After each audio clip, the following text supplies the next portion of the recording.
Welcome to �W𝐀𝐑𝐊𝐿𝐷𝑖𝑔's housing market update for September 2021. Despite many parts of the country remaining in some level of lockdown, the housing boom continued to roll on, with national home values rising another 1.5% last month.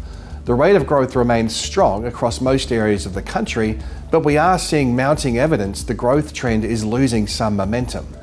The 1.5% rise in August was actually the softest monthly outcome since January this year. The slowing rate of growth probably has more to do with worsening housing affordability constraints than ongoing lockdowns. Housing prices have been rising almost 11 times faster than wages growth over the past year, creating a more significant barrier to entry for those who don't yet own a home.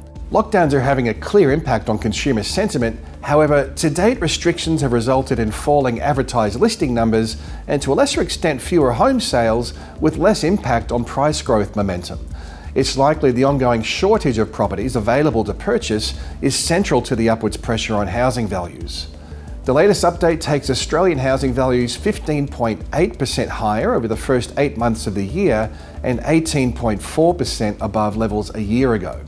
In dollar terms, the annual increase in national dwelling values equates to approximately $103,400, or about $1,990 per week. In comparison, Australian wages are rising at the average annual rate of 1.7%. This is the fastest annual pace of growth in housing values since the year ending July 1989. As a quick retrospective, in the late 1980s, the annual pace of national home value appreciation was as high as 31%, so the market isn't quite in unprecedented territory. The annual growth rate at the moment is trending higher. In fact, it's 3.6 times higher than the 30-year average rate of annual growth. Capital city houses are continuing to record a stronger growth rate relative to units. However, the performance gap does appear to be narrowing. Throughout the first quarter of the year, capital city house values were rising at approximately 1.1 percentage points faster than units each month. By August, the average performance gap had reduced to 0.7 percentage points. The convergence of growth in house values and unit values could be another demonstration of affordability becoming more challenging, and it's most noticeable in Australia's most expensive city, Sydney, where the monthly growth rate for houses was 2 percentage points higher than units in March. That gap has now reduced to 0.6 percentage points in August. Based on median values, Sydney units cost almost $470,000 less than a house. Turning our focus to supply and demand, both advertised supply and housing demand have been negatively impacted over recent months. In early May, newly advertised properties were tracking almost 20% above the 5-year average. However, due to both lockdowns and seasonal factors, the number of new listings through August dropped to almost 6% below the 5-year average, and total active listings were closer to 30% below average. The estimated number of home sales has also been impacted, dropping by 9% nationally over the 3 months ending August when compared to the previous 3-month period.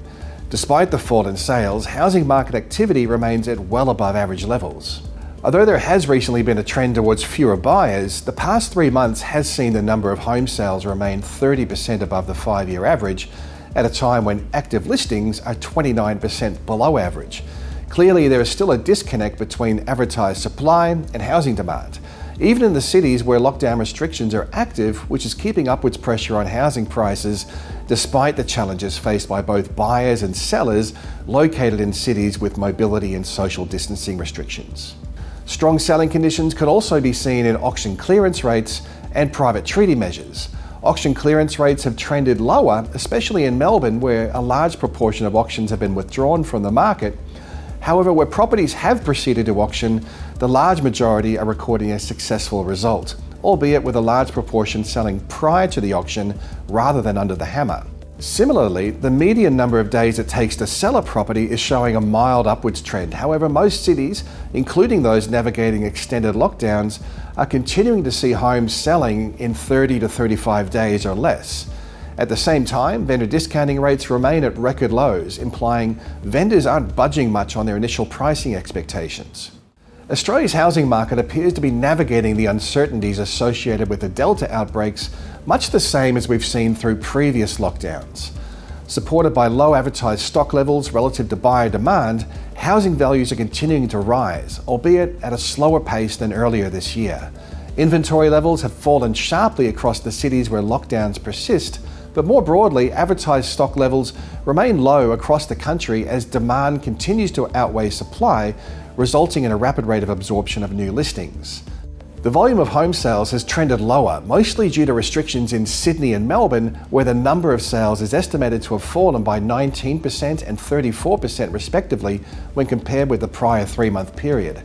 Rules associated with physical property inspections are stricter in Melbourne, which probably helps to explain the larger reduction in sales activity. With spring arriving, we would normally start to see new listing numbers ramping up. And there is some evidence of this happening in Brisbane, in Adelaide and Perth and Hobart. However, the same cannot be said for the cities where lockdown restrictions remain in place. The trend in new listings remains weak in Sydney, Melbourne and Canberra. Housing market activity bounced back quite quickly following previous spot lockdowns and after Melbourne's extended lockdown late last year, and we are expecting a similar turn of events once restrictions are eventually lifted. There is likely to be an element of pent-up supply that's unleashed when restrictions ease, which should see inventory levels rise. Arguably, there's greater uncertainty about whether demand will rise at the same level following lockdowns. Affordability constraints are likely to progressively dampen housing market activity, and further down the track, there's also the potential for credit tightening to have a negative impact on demand. A lift in advertised supply, in the absence of more buyers, could be another factor that weighs on price growth later this year. The trend through spring will be highly dependent on what happens with COVID and associated restrictions. Any signs of an easing in restrictions should see a rise in advertised stock levels as the delayed spring listing season gets underway. However, a worsening or broadening of the outbreak into other states will of course have some downside impacts. As always, we'll be monitoring the intra-month trends via the research pages at CoreLogic.com.au.